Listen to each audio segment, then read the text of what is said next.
Hola, buenas noches a todos. Es un placer estar aquí con ustedes. Es un placer estar aquí con usted, Padre. Muchísimas gracias. Les recordamos que este es nuestro tema número 2 y está titulado Los concilios de la Iglesia Católica. Dios se sigue manifestando en la historia. Para quien nos está viendo por primera vez en este momento, les recordamos que la plática número 1, el tema número 1, está en nuestro canal de YouTube y en nuestra página de Facebook. Por si gustan verlo y si gustan hacer comentarios, estamos abiertos ahorita en la página y también aquí por el chat si alguien gusta conectarse. Pues muchísimas gracias, Padre. Bienvenido.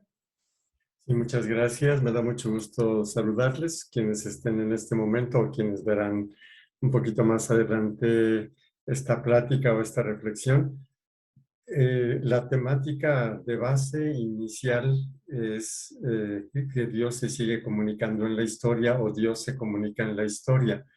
La razón es porque dentro de lo que ha sido la temática a veces un poquito discutida, como algunos aspectos malamente o buenamente relacionados con la nueva era, el libro del Apocalipsis y otro tipo de cosas, pues hay intervenciones y ha habido reacciones que han expresado que de veras es importante y es urgente la formación de los laicos, ¿no? Cristianos católicos, ¿no? Para no tener penosamente esas ideas así tan distintas. Hay personas que están asustadísimas por cosas, por prácticas, y hay gente que se ríe de ese susto. Es una pena realmente. La solución no es una discusión, la solución son datos, la solución es conocimiento, ¿sí? Y la solución es formación. Y nuestra intención es esa, es decir, bueno, responder a este reto, más que estar discutiendo pues en forma no útil, vamos a decir así. Y por eso entonces hemos iniciado esta temática, ¿no? De hecho, o sea, para poder entender un poquito más todas esas variedades y variaciones, etcétera. Entonces, la vez pasada iniciamos, bueno, nuestro tema es o sea, el día de hoy vamos a tomar un poquito así como columna vertebral los concilios de la Iglesia Católica, pero digamos que es como un segundo bloque, ¿no? Para ir viendo cómo nuestra fe, nuestra comunidad cristiana ha ido evolucionando y lo que nosotros tenemos ahora por escrito, la Sagrada Escritura en primer lugar, el magisterio de la Iglesia en segundo lugar, ¿sí? Poder entender, digamos, por qué existen novedades, ¿verdad? Hay una razón muy importante y esa razón es precisamente que los seres humanos somos históricos. Por eso hago estas afirmaciones para iniciar y las vamos a repetir al terminar, ¿sí? Y en medio pues va a estar así como un sándwich, ¿sí? Entonces, la primera cosita que afirmamos, ¿sí? Es que la revelación divina se da en nuestra condición histórica. Dios es trascendente. Él no depende de la historia, menos de la historia humana. Nosotros sí. Nosotros somos seres históricos. Nacimos siendo una célula y lo que somos ahora es resultado de una historia muy precisa, tanto en términos individuales como en términos sociales. A este individuo que somos nosotros y que somos históricos, Dios nos habla, ¿sí? Y por lo tanto, la manera como nos habla y la manera como le entendemos tiene esta dimensión histórica, ¿sí? La revelación divina interactúa con la historia humana. Lo vamos a recordar en un momentito más con esta diapositiva, que es recordar lo de la semana pasada, ¿sí? La revelación de Dios en la Biblia va, vamos a decir así, asumiendo la condición histórica del pueblo de Dios, patriarcas, éxodo, etcétera, que vamos a recordar en un momentito. Entonces, la revelación divina interactúa con la historia humana, ¿sí? Y adquiere un lenguaje histórico. Por eso es que a veces nos es tan difícil entender la Biblia, porque la época en la que es escrito un libro de la Biblia usa ese lenguaje. Quizá el libro más significativo en este sentido es el libro del Apocalipsis, ¿verdad? Una persona que no conozca el género apocalíptico del siglo primero y el primero antes de Cristo, el segundo, etcétera, no le va a entender. Y si no conoce el lenguaje, ese lenguaje, bueno, metafórico, y si no conoce la situación histórica, no le va a entender. Entonces, la revelación divina se da a seres humanos históricos e interactúa con esa historia, ¿verdad? Y por eso algunas consecuencias en este segundo parrafito, ¿no? Si no se conoce la historia, se corre el riesgo de creer que el momento presente es la historia, la única historia, ¿sí? Es un error tremendo, es como un narcisismo histórico, ¿verdad? Es decir, no existieron otros más que mi condición histórica, ¿no? Y creer que todo debe detenerse en el momento presente, lo que conocimos nosotros. Por eso nos cuesta tanto entender a las nuevas generaciones, porque no es como la nuestra, ¿sí? Y también se corre el riesgo de no responder a los retos nuevos que Dios nos pone. Este es el punto también muy importante, ¿sí? Entonces, como ya comentaba al principio, habiendo constatado este desconocimiento de la historia y de todo lo que conlleva, ¿verdad? Después de recibir también pues algunas reacciones negativas de algunas personas en las que se notaba esto de una forma muy concreta.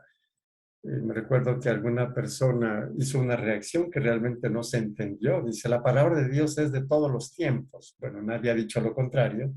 Posiblemente escuchó un pedacito de una conferencia en la que estaba contextualizando el texto, ¿verdad? Bueno, pues, si no escuchó toda la conferencia o no se entendió, pues es una pena, ¿no? Muchas situaciones como esta, ¿verdad? Conferencias, conferencistas que hemos pues cuestionado y evidenciado lecturas realmente ingenuas de la Sagrada Escritura, entre otras cosas, es lo que ha llevado a esto, ¿no? Y bueno, como ya les comentaba Gisela al inicio, esta es la segunda conferencia. En la primera, digamos, nos centramos sobre todo en la formación, o sea, la historia de Israel y la formación de la Sagrada Escritura. No voy a repetir esto, lo que se puede ver pues en la otra conferencia o quizá ya se conoce. Solamente quisiera señalar la dimensión histórica, ¿verdad?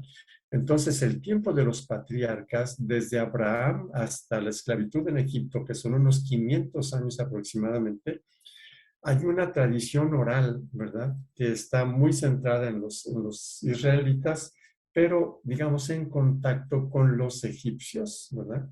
Después salen, pasan 40 años en el desierto, bueno, ahí tienen una experiencia muy peculiar. Si no hubieran tenido esa experiencia, no habría muchos textos de la Sagrada Escritura, ¿verdad? La conquista de la tierra, también toda esa enseñanza, ¿verdad? La monarquía se establece, ya tienen un rey, la división de ese reino, desaparece el reino del norte prácticamente, queda el reino del sur, los judíos, ¿sí? El reino judío. Pero es un reino que luego también es derrotado y va a Babilonia, ¿sí? Y en Babilonia, digamos, sufre la influencia de la cultura de Babilonia y de la esclavitud, del destierro. Luego la cultura persa, los persas que fueron muy respetuosos, pero que también su teología y su cosmovisión influyó en el judaísmo. Luego la cultura griega, aquí fue donde se tradujo al griego los escritos que hasta ese momento estaban en hebreo y en arameo, ¿verdad? Un emperador egipcio, Ptolomeo II, ¿sí? Que era muy culto, muy respetuoso y quería conocer y se tradujo al griego, ¿no? Pero no es el original. Y después el dominio romano, y ahí es donde nace Jesús, ¿verdad? Bueno, entonces, sin esta historia, nosotros no entenderíamos muchas cosas y algunas no, las entenderíamos como contradictorias, de lo cual pusimos un ejemplo la semana pasada en relación a las imágenes, en relación a a la serpiente, por ejemplo, el símbolo de la serpiente y cosas por el estilo, ¿verdad? Eso fue entonces, digamos, nuestra primera partecita en la cuestión histórica. Comentaba hace un momento, porque no lo dije la vez pasada, que eso era para afirmar que, por ejemplo, el uso de la lengua latina es un uso tardío, ¿no? No hay ningún texto de la Biblia que esté escrito en latín, en la lengua original, y Jesús nunca habló latín, ni los apóstoles hablaron latín, ni San Pablo escribió en latín, o sea, no existe, ¿sí? El Nuevo Testamento fue escrito en griego, ¿verdad? Tenemos aquí, la vez pasada había presentado este mapita del Imperio Romano, ¿sí? Que tenía, bueno, fue muy grande y tenía una parte en la que predominaba la lengua latina, que es el Imperio de Occidente, y acá la lengua griega, ¿sí? Ptolomeo era rey de acá, pero estaba en esta parte, ¿sí? Antes de que el imperio, perdón, sí, antes de que empezara el imperio romano. Sí, entonces se hablaba en griego y aquí se traduce al griego y Palestina estaba bajo el dominio griego, ¿sí? Pero los escritos iniciales fueron en hebreo, ¿sí? Y se traducen al griego y luego se empieza a escribir en griego, ¿no? Por ejemplo, estos 7 libros, el libro de Tobías, Judith, Baruch, Eclesiástico, Sabiduría, el libro primero de los Macabeos y el segundo de Macabeos, estos 7 libros ya fueron escritos en griego, ¿sí? Porque, digamos, ya se habían traducido los otros y le siguieron después en griego. Se les conoce como deuterocanónicos porque los hebreos no los reconocen. ¿Por qué? Pues porque están en griego. Y la Biblia protestante también los quita, no los toma en cuenta porque fueron escritos en griego. Aunque el Nuevo Testamento todo fue escrito en griego, y pues ese sí son aceptados. Pero tanto por seguir recordando un poco la cuestión de los idiomas, o sea, no es tan sencillo. Y vamos a ver que en todos los casos, cuando por ejemplo se traduce del hebreo al griego, es para que le entienda a la gente. Se habla griego ahí, ¿sí? Cuando se traduce del griego al latín es para que le entienda a la gente, ¿sí? Porque se hablaba en latín. Por lo tanto, el criterio no es conservar un idioma. El criterio es usar el idioma que entiende la gente. Cuando se define que la misa se celebra en latín, San Pío V, ¿verdad? Y que se tome como texto oficial la Vulgata de San Jerónimo en el Concilio de Trento, fue para poner orden, porque eso de las traducciones da lugar a traducciones mal hechas, por ejemplo, que ya comentamos anteriormente, ¿verdad? Y el día de hoy, esperemos alcanzar a llegar, porque el Concilio Vaticano II determina lo que determina, ¿no? Pero para hablar del Concilio Vaticano II, pues vamos a hablar de los concilios ecuménicos que ha habido en la Iglesia. Ha habido 21 concilios ecuménicos, sin contar el concilio de Jerusalén, que está en Hechos de los Apóstoles, ¿sí? Sin contar ese, ¿sí? Ecuménicos quiere decir globales. En cambio, el concilio de Jerusalén, pues era de Jerusalén, ¿verdad? Era de los primeros creyentes. Vean ustedes aquí, pues no vamos a detallar todos, vamos a decir algunas cositas, ¿no? Para poder entender con mayor claridad la intervención del Concilio Vaticano II, aquí el último, ¿verdad? El 21º, que se celebró de 1962 a 1965. Vean, el primer concilio de Nicea, el lugar se llama Nicea, fue en el año 325.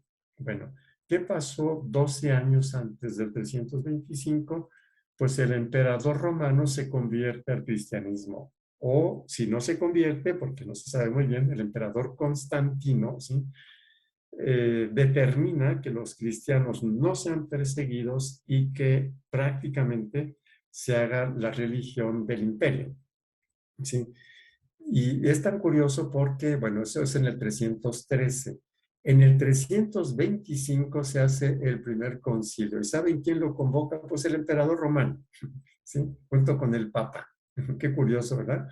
Y estuvo allí el emperador romano en el primer concilio ecuménico, el concilio de Nicea, ¿sí? En el año 325. Es ahí donde se formula el credo.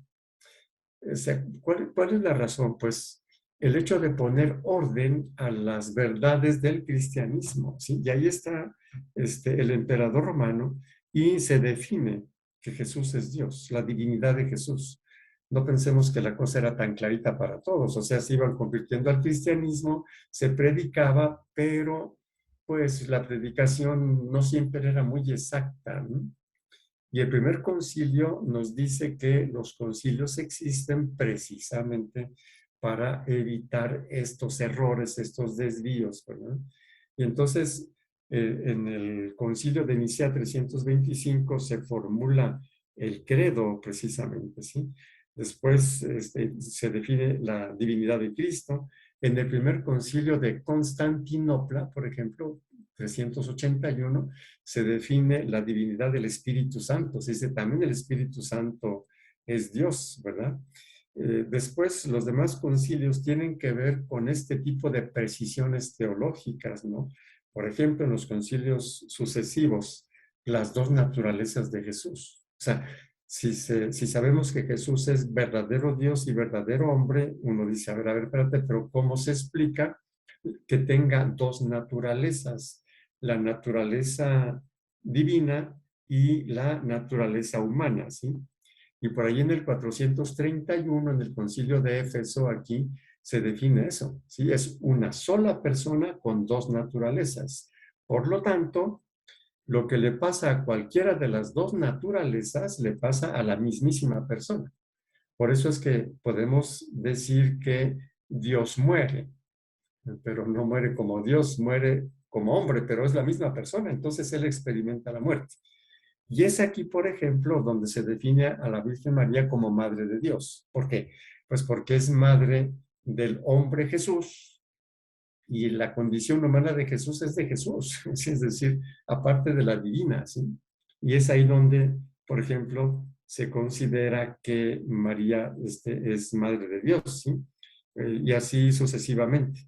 Entonces, digamos que los primeros concilios, ¿sí? Fueron para hacer ese tipo de definiciones dogmáticas que nosotros ahora usamos tranquilamente en el catecismo, ¿sí? Pero tuvieron que ser, digamos así, mediante concilios. Los siguientes concilios ya se fueron mezclando con algunas disposiciones disciplinares, ¿sí? Por ejemplo, eh, mm, por ejemplo, el uso de las imágenes, ¿sí? Eso en el año 787, aquí tenemos el segundo concilio de Nicea, ¿sí? Allí se puso el grande problema de las imágenes, ¿sí? Entonces, eh, aparte de lo que ya dijimos de la Biblia, ¿no? Entonces, los que defendieron las imágenes dicen, pues es que Dios tomó la imagen humana, o sea, podíamos verlo por allí, ¿sí? Además de que hay otras cosas que para nosotros son bastante desconocidas, eran muy poquitas gentes las que sabían leer y escribir. Entonces, ¿cómo se hacía la catequesis con dibujos? Y por eso es que en las iglesias están con mucha frecuencia los misterios del rosario, la historia sagrada y cosas por el estilo, ¿sí? O sea, la cosa no es en absoluto sencilla, ¿no? También, por ejemplo, en ese tiempo, como ya vimos que el emperador estuvo presente en el primer concilio y otros emperadores en otros concilios y príncipes, pues al principio cuando la iglesia ya se hizo, vamos a decir así, oficial, pues la autoridad civil se metía mucho, sí, y con la autoridad religiosa, al grado, por ejemplo, que los príncipes podían usar el báculo que usa el obispo, por ejemplo, y el anillo episcopal, ¿sí? Y tuvo que haber un concilio que fue el primer concilio de Letrán en el que les quita esos privilegios, ¿sí? Aquí el primer Letrán, ¿sí? Entonces, digamos que los concilios, aquí tenemos 21, podemos ir viendo aquí los años en los que se van celebrando, ¿sí? Nos van diciendo que la historia humana le va presentando a la fe, le va presentando a la comunidad cristiana llamada iglesia, a la estructura iglesia, le va presentando retos, nuevos retos, ¿verdad? De los concilios que a nosotros más nos afectan, está por acá ya el concilio, el número 19, el 29º concilio, que es el concilio de Trento, que se da del año 1545 a 1563, ¿sí? Que es precisamente la reforma de la Iglesia después de que Lutero, Calvino se habían rebelado contra algunas prácticas eclesiales que de hecho ya desaparecieron porque ¿cómo decir? No eran buenas, vamos a decir, ¿sí? Pero se generó entonces una división, se exasperaron las posiciones y el Concilio de Trento entonces corrigió todo eso, ¿sí? Y también dio muchas normas disciplinares. Vean que ese concilio dura 18 años, o sea, fue muy, muy fuerte la cuestión. Vamos nosotros un poquito a centrarnos en estos tres últimos, el Concilio de Trento, el Concilio Vaticano I y luego el Concilio Vaticano II. Pero para ello, entonces, quisiera, bueno, no sé, mejor vamos a ver aquí esta imagencita. A ver, vamos a tratar de hacernos una imagen más o menos global de grandes periodos históricos, ¿sí? Sabemos que la Iglesia nació perseguida, los 3 siglos primeros.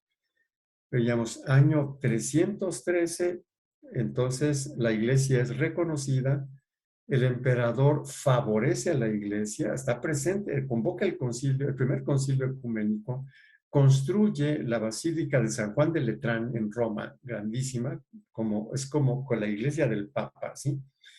¿Y qué es lo que va sucediendo? Pues que la Iglesia se va involucrando cada vez más con el poder temporal, hasta que llega un momento en el que el Papa pone a los reyes, quita los corona, ¿sí? Dice, elige quién va a ser el rey. Y, digamos, se le concede un conjunto de territorios que se le conoce como estados pontificios. Los estados pontificios inician, o sea, el Papa inicia a tener esos estados pontificios en el año 756. Tenemos, a ver, aquí no encuentro mucho la flechita, pero bueno, bueno, sí, aquí está, 756, y los pierde, la Iglesia los pierde el Papa en el año 1870. Son más de 1000 años, ¿sí?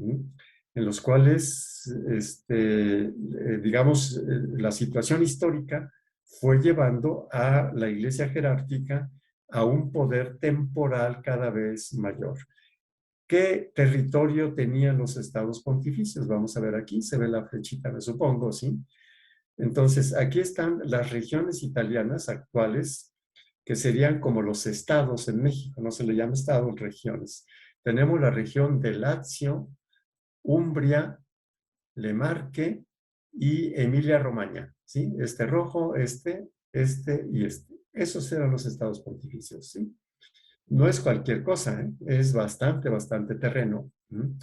Entonces, es bueno que nosotros tengamos una idea de la historia en la cual se parte de una situación de carencia, persecución, se acepta la Iglesia, se va organizando cada vez más, va adquiriendo cada vez más poder político, económico, ¿sí? Y al grado de que el Papa es un príncipe entre otros príncipes, ¿sí? Entonces tenemos, bueno, todo este territorio que ahorita señalaba, y él era el príncipe de este territorio, así como había otros príncipes de otros territorios, ¿sí?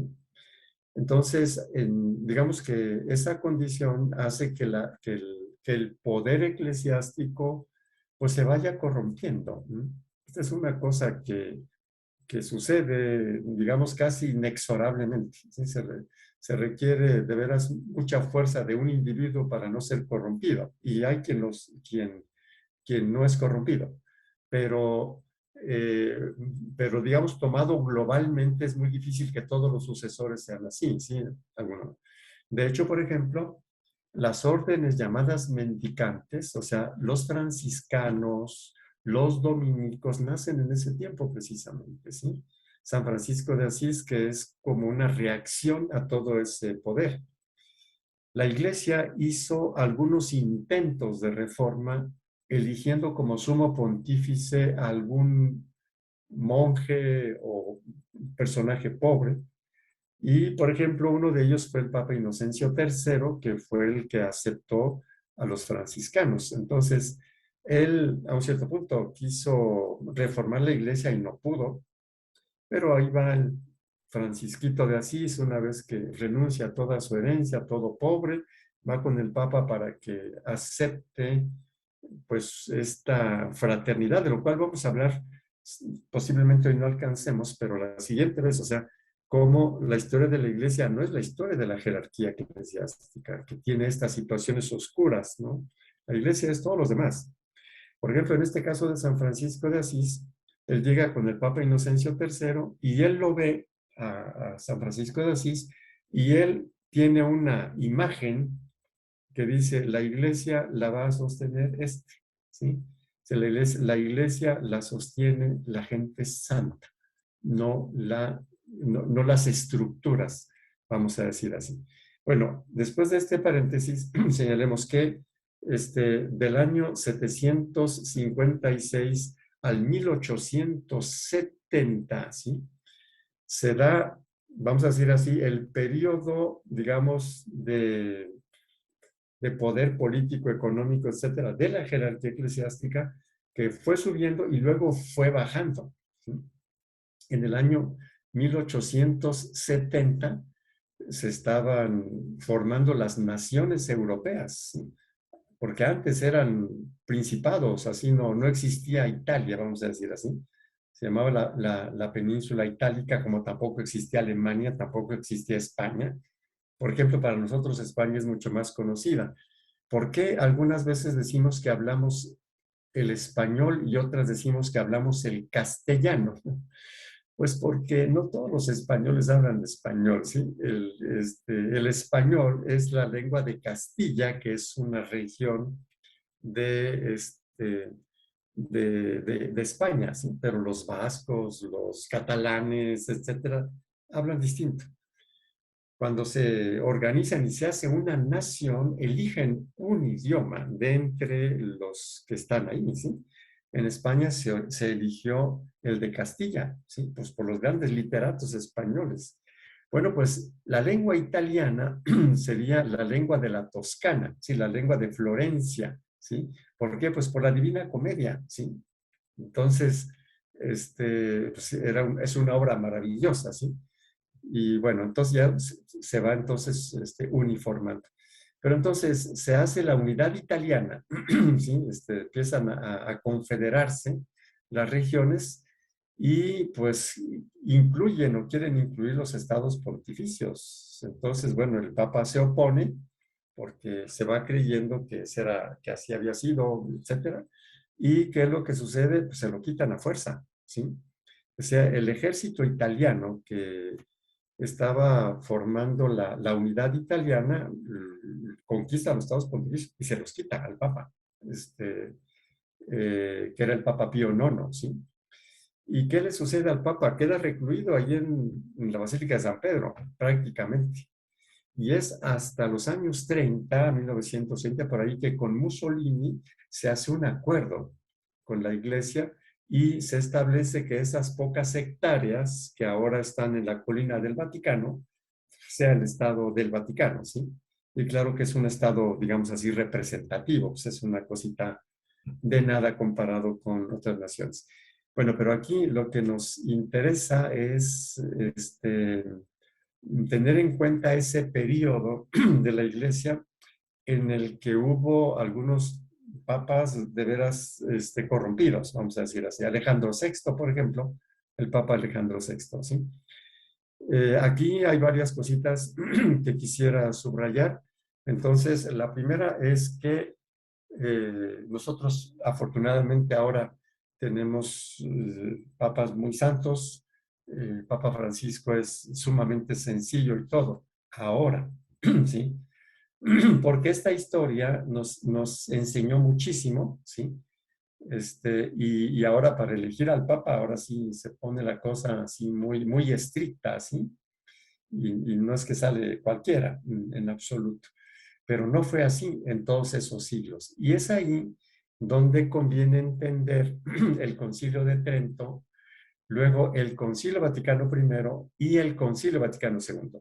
Si no entendemos, si no conocemos esta historia, no vamos a entender mucho a eso, ¿sí? Bueno, entonces, el 19º concilio que la Iglesia tuvo es el Concilio de Trento, ya lo comentamos, duró 18 años, bajo 5 papas, ¿sí? El Papa Paulo III, el Papa Julio III, el Papa Marcelo II, el Papa Paulo IV y el Papa Pío IV, ¿no? Y bajo los emperadores Carlos V, el de los chocolates, no, sí, ese emperador superpoderoso, ¿sí? Que estuvo también ahí presente, y el emperador Fernando, perdón, estuvieron presentes 5 cardenales legados de la Santa Sede, 3 patriarcas, 33 arzobispos, 235 obispos, 7 abades de grandes monasterios, 7 generales de órdenes monásticas, 160 doctores en teología, ¿sí? Digamos que posiblemente sea uno de los concilios en los que se dijo, aquí tenemos que responder a una situación muy difícil, sí, que era exactamente la de Lutero, y había que dar una respuesta de calidad, tanto en términos doctrinales, sí, como en términos disciplinares, ¿sí? Ahí, por ejemplo, es cuando se determina que nadie puede ser ordenado sacerdote sin haber estudiado filosofía y teología en un seminario constituido. Por eso se les llama seminarios conciliares a los seminarios diocesanos, ¿sí? O sea, hay muchas cosas que se corrigen, ¿sí? Con el Concilio de Trento, ¿sí? Y es ahí donde prácticamente lo que cuenta, lo que contó, fue protegerse contra los errores protestantes, ¿sí? Por eso se le llamó apologética, y la disciplina, la regularización, ¿sí? Y es ahí donde, por ejemplo, se determina que la Biblia oficial va a ser la Vulgata de San Jerónimo, o sea, la del siglo IV, ¿sí? Y es luego el Papa Pío V, poco después de este concilio, que determina que la misa se celebre con una fórmula común para todos en latín, ¿sí? Al menos en la Iglesia Católica Occidental. La Iglesia Oriental tiene otras cosas y luego vemos un poquito más adelante o en otro momento esta cuestión, ¿sí? Pero entonces estamos hablando allá del año 1563 que termina, y, y la Iglesia, vamos a decir así, medio se parapeta, se protege contra errores doctrinales, ¿sí? Pero ¿qué es lo que está pasando a partir de ese siglo XVI? ¿Sí? Déjame ver si lo hemos puesto por acá. Bueno, déjame, no lo puse, un segundito porque quisiera... sí, vamos a poner esta por acá. ¿Qué pasó entre el Concilio de Trento y el Concilio Vaticano II? Equivale a decir entre cuando empieza la era científica y se da la caída de los estados pontificios, ¿no? ¿Qué es lo que sucede? ¿No? No nos olvidemos que los estados pontificios duraron más de 1000 años y que hubo una ascensión, pero luego empezó un descenso, ¿sí? Ese descenso de poder se dio tanto con los príncipes, al grado que a veces el Papa parecía el capellán del rey, prácticamente, como en términos eclesiales.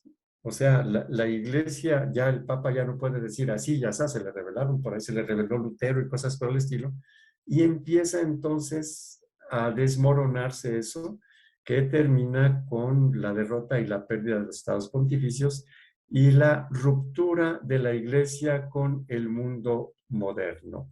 ¿Qué se entiende por mundo moderno? La sociedad que derivó del conocimiento científico en todos los sentidos. No solamente es el conocimiento científico en términos de ciencias exactas, también de ciencias humanas y de ciencias sociales. Por ejemplo, se pasó de la monarquía a la democracia, y este paso fue muy duro. Una de los eventos históricos dramáticos de este paso es la Revolución Francesa, toda esa guerra civil francesa, ¿sí? Y esto se repitió en casi todas las sociedades europeas, incluyendo en Italia, ¿sí? El 1868 en Italia también fue bien tremendo, ¿sí? Muchos santos, como por ejemplo Don Bosco, estaba por la monarquía. Dice, es que después va a ser puro desorden. Y a Don Bosco le toca la experiencia del Papa Pío IX, o sea, la pérdida de los estados pontificios, por ejemplo, ¿sí? Pero cuando ya finalmente desaparece la monarquía y aparece la democracia, Don Bosco le entra, ¿sí? A la democracia. Pero bueno, cierro este paréntesis, ¿verdad? Entonces, en términos políticos, se cambia completamente, gracias a la modernidad, el sistema social humano, en la mayoría de los casos. Luego, en la cuestión económica, se pasa del valor de los metales, o sea, digamos que antes un país es muy rico dependiendo de las barras de oro que tiene, el oro es un metal, ¿sí? A el valor de la producción. Ahorita los países ricos son los que producen.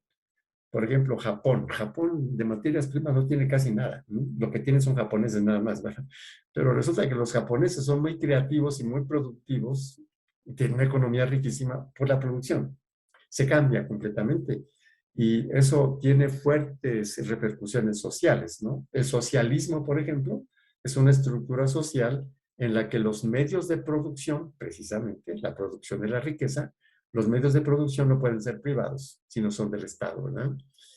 El paso, por ejemplo, de considerar al ser humano como un ser razonable o guiado por la razón, a considerarlo como un ser movido por impulsos inconscientes, que es exactamente lo que desenmascaró Freud, ¿no? Con la cuestión de la psicología, ¿sí? Haciendo ver cómo muchas cosas que nosotros consideramos que son muy razonables y no sé cuántos son puras racionalizaciones, ¿verdad? Y cosas por el estilo, ¿sí? Se pasa del desprecio de la naturaleza en términos eclesiales al aprecio de la naturaleza, ¿sí? Y esto queda muy claro en el Concilio Vaticano II. Por ejemplo, en la vida religiosa, ¿no? Se decía que se entraba al convento por un desprecio del mundo, ¿sí? Pues no, ahora no, resulta que no, con todo y aprecio del mundo no se mete a la vida religiosa, ¿verdad? Porque no se mete por desprecio, ¿sí? Sino por otros motivos muy distintos.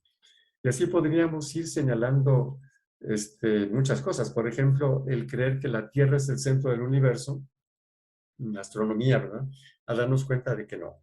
Entramos aquí en el problema de Galileo Galilei, que también está muy mal aprendido. O sea, históricamente, en la historia la cosa fue mucho más compleja, ¿verdad? No fue una cosita así tan sencilla que la jerarquía eclesiástica decía que la Biblia dice que es al revés. De hecho, no. En algún otro momento, con más calma, vamos a ver este asuntito. O sea, ya había habido un filósofo antiguo que había hecho medidas, ¿no? Y había descubierto la redondez de la Tierra y cosas por el estilo, ¿verdad?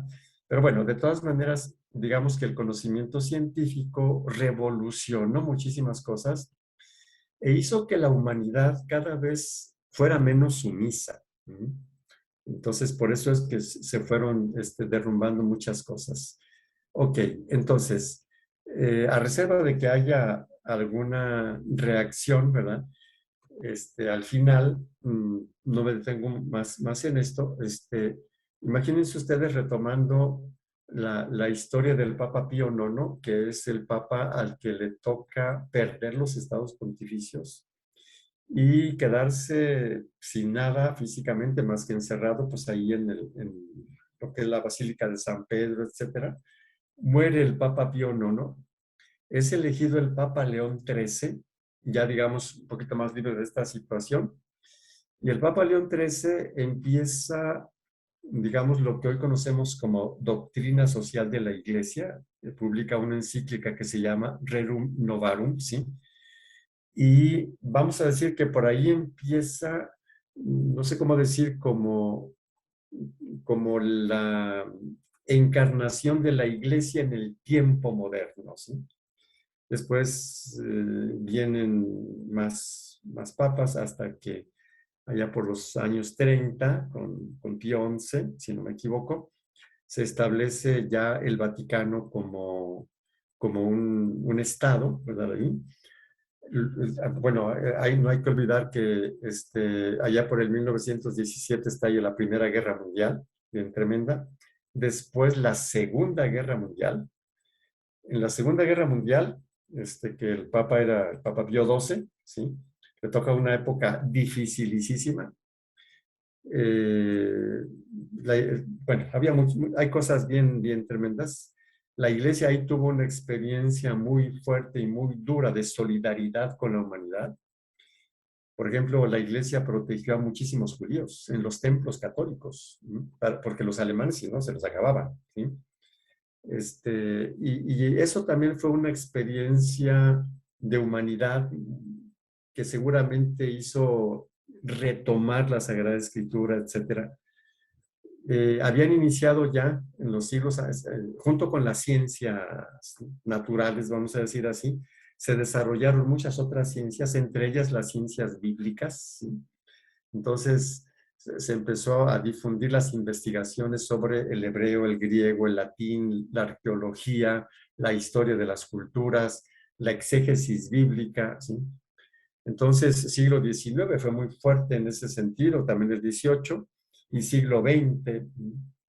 Entonces, bueno, termina la Segunda Guerra Mundial, había una gran esperanza, luego y las revoluciones, y aparece un sumo pontífice maravilloso por su sencillez, por su sabiduría y por su buen humor y buen trato, ¿sí? Es el Papa Juan XXIII. El Papa Juan XXIII, aparte de tener esa personalidad tan rica, tan sencilla, y aparte de ser tan preparado, había sido también delegado apostólico en diferentes naciones difíciles. Entonces él tenía experiencia, conocimiento, ¿sí? Y es el Papa Juan XXIII el que a un cierto momento convoca el Concilio Vaticano II. Entonces, el Concilio Vaticano II no llega así nada más ahí que se les ocurrió a no sé quién, ¿sí? Es fruto de una historia compleja, difícil, en el que la Iglesia corría el riesgo de quedarse completamente anacrónica y en consecuencia inservible para la humanidad. Dios vino a salvar al mundo, a los seres humanos históricos, ¿sí? Entonces se reúne el Concilio Vaticano II y publica todos estos documentos.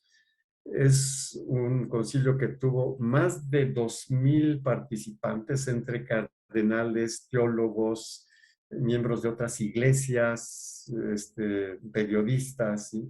Que es algo que ya presenté en otra ocasión, ahorita no me detengo en esto, ¿sí? Y a la iglesia se le presentaba un conjunto de situaciones a las que había que afrontar, ¿verdad? Y aquí tienen ustedes los documentos que resultaron del Concilio Vaticano II. Antes de hablar un poquito de cada uno de ellos, este tiempo que nos dé, ¿sí? Digamos que este es el magisterio reciente, resultado de gente involucrada en la historia de la humanidad, de la iglesia, preparada en todos los ámbitos, Sagrada Escritura, pastoral, etcétera, etcétera.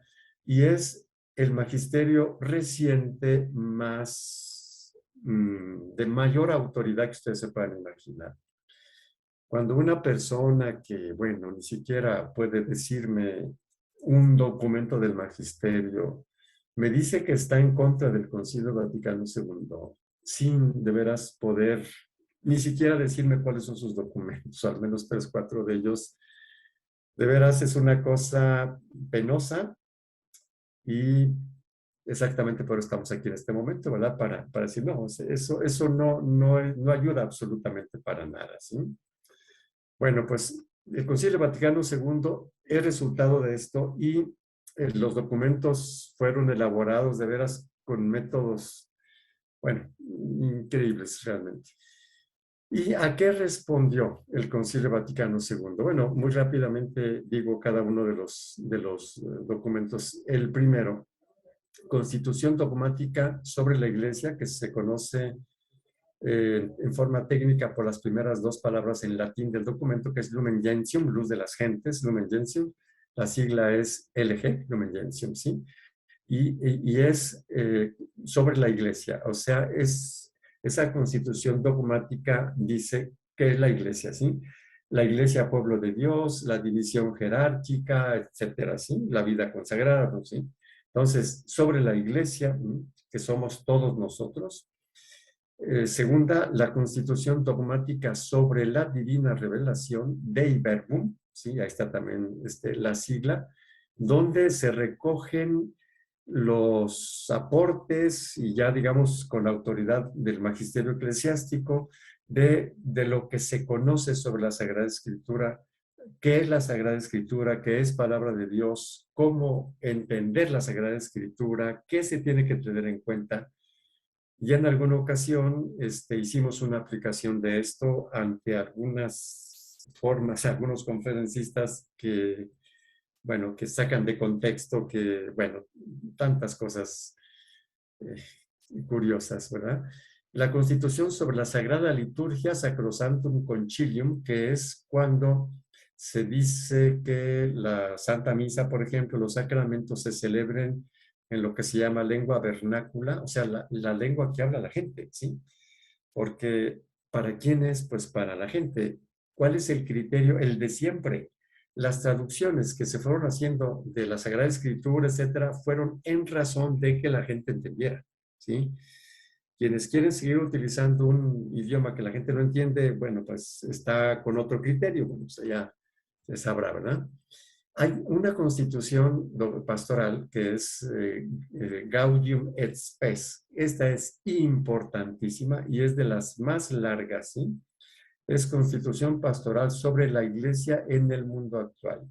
Esta constitución nos dice cómo nosotros debemos entender el mundo, la sociedad, la ciencia, los derechos humanos, etcétera, etcétera, ¿sí?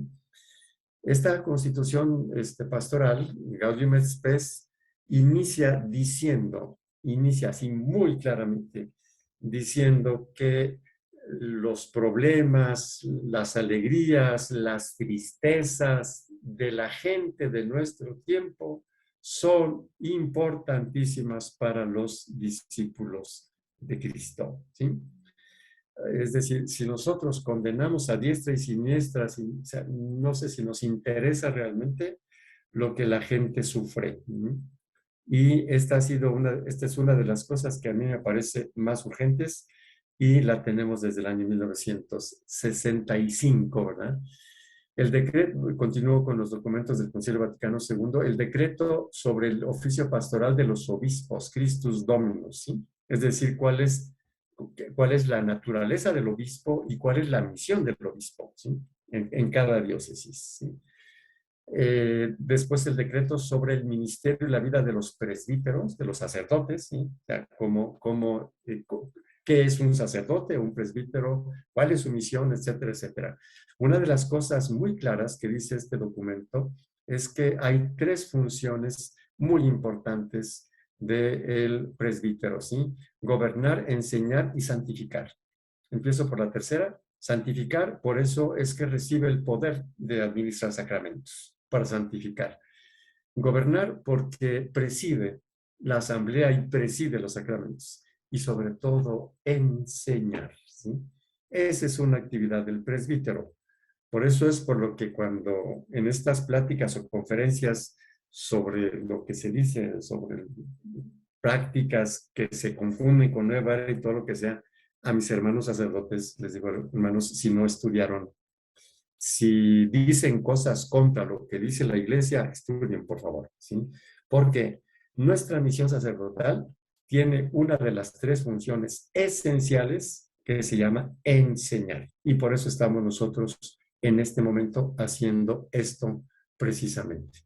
Hay el decreto sobre la formación sacerdotal, que es lo que tienen que estudiar y cómo se tienen que formar los futuros sacerdotes.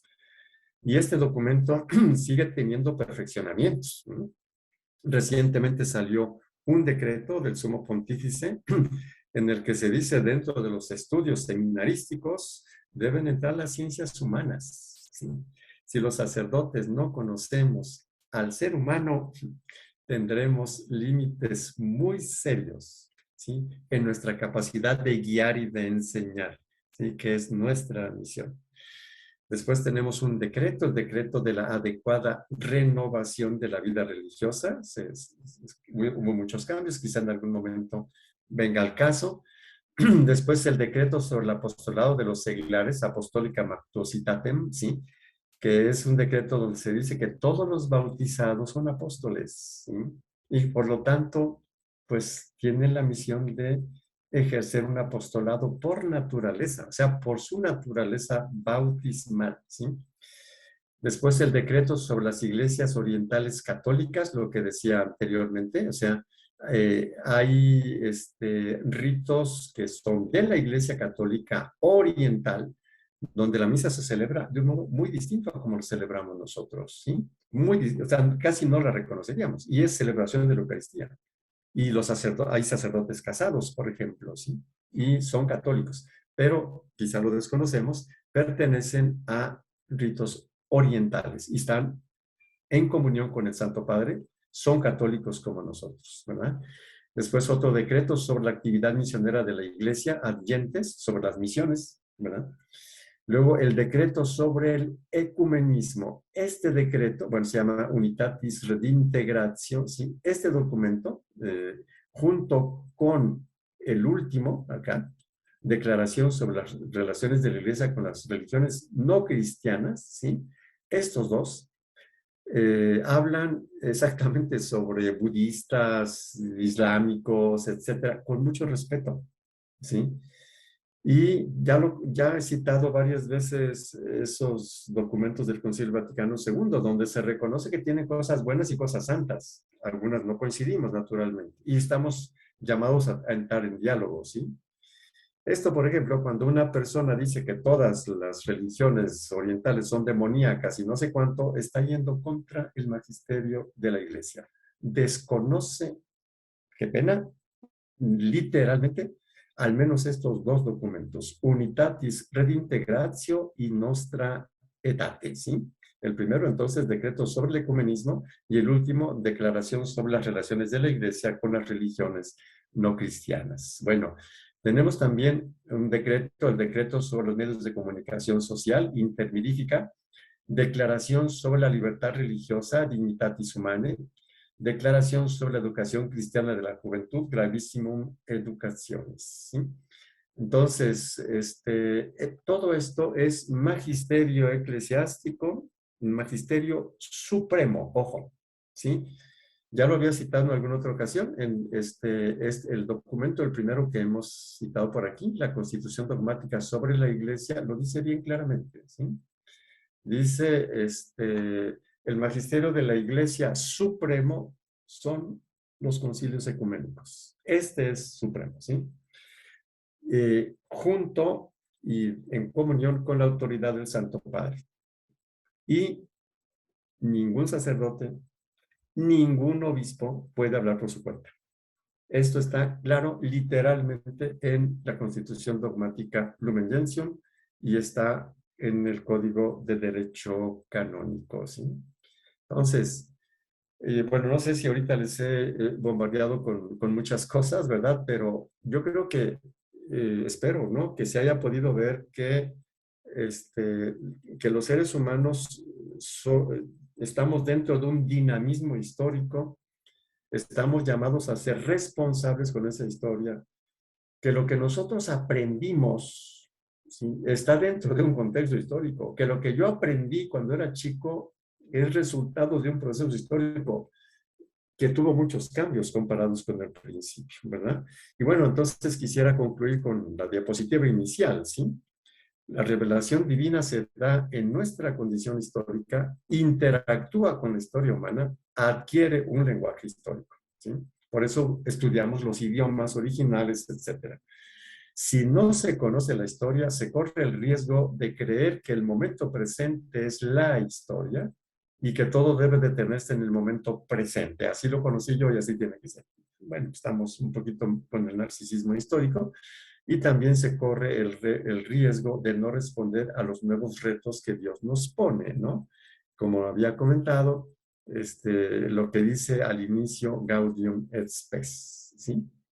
Bueno, pues aquí fue casi una hora de puro bombardeo así histórico, pero la intención no es aprendernos de memoria los datos históricos. Ahí está la grabación y son mucho más ricos de los que presente. Es una selección.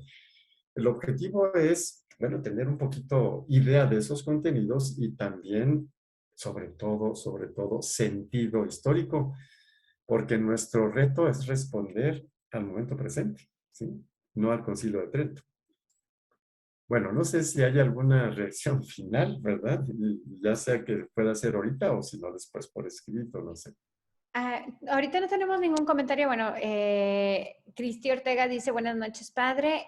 Por lo pronto es lo único, pero creo que sí es muy importante, padre. O sea, digo, a mí en lo personal me llama mucho la atención porque son datos que a veces, como usted dice, son demasiados, pero al mismo tiempo son datos que nos ayudan a entender que en esa inmensidad de datos, pues en qué fuentes estamos confiando y a quién creerle. Porque información, como en alguna ocasión usted lo dijo, información va a haber mucha, pero a quién creerle, pues es lo importante. Y pues muchísimas gracias, padre, por esta noche. Si alguien tiene, como dijo el padre, algún comentario en algún momento después, con muchísimo gusto, nos lo hacen llegar a la página, ya sea en YouTube, en Facebook o personal, y se lo hacemos llegar al padre con muchísimo gusto. Y el padre en verdad está respondiendo a todos los que se están acercando, ya sea aquí en la plática o personalmente, pero creo que es importante para todos nosotros como formación, y como bien lo dijo el padre. Muy bien. Si no hay comentarios, no hay problema, ¿verdad? Al cabo será, digamos, habrá tiempo para todo esto. Lo importante Necesitamos es aplicarlo, padre. tener estos datos. Claro, claro. Muy bien. Pues bueno, que sigan felices y ya Muchas gracias, seguiremos, padre. ¿verdad? Claro A que sí, y pues ustedes. nos vemos el próximo sábado, si Dios quiere. Muchísimas gracias, padre. Muchísimas gracias a todos los que nos acompañaron y pues nos vemos pronto. Ok, que sigan felices, que pasen buenas noches. Igualmente, padre, gracias.